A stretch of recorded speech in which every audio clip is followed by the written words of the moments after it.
Dans quelques minutes, les ânes et chameaux du cirque Pinder vont entrer en piste.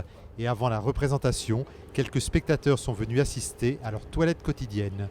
J'aime bien voir surtout les animaux parce que j'adore ça. Dans ce cirque-là, en tout cas, on a l'impression qu'ils aiment les animaux et qu'ils en prennent soin. Ils n'ont pas bien l'air malheureux, non? Ils ne sont pas perturbés, donc c'est bien que ça va.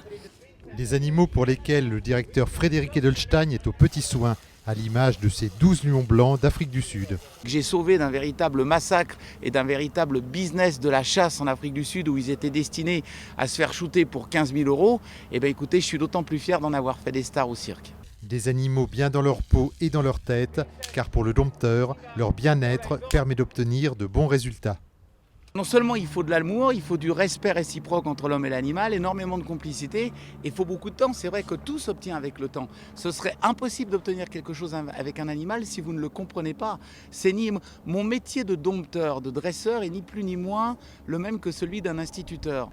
Ici, on parle d'éducation plus que de dressage, et pour Frédéric Edelstein, pas question de contraindre ces animaux à travailler. Tout s'obtient avec le temps et avec le plaisir qu'on occasionne pour les animaux. C'est un jeu pour eux de venir jouer sur la piste.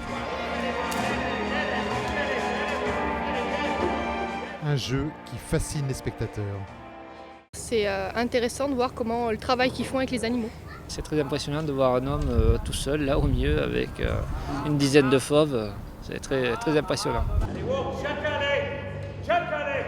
En coulisses, comme sur scène, les animaux sont rois chez Pinder, un cirque dans la plus pure tradition que Frédéric Edelstein va continuer de promouvoir, avec une ménagerie de plus de 40 animaux dont voici la dernière pensionnaire, cette petite ânesse née ce matin à Clermont-Ferrand et baptisée tout naturellement Clermonta.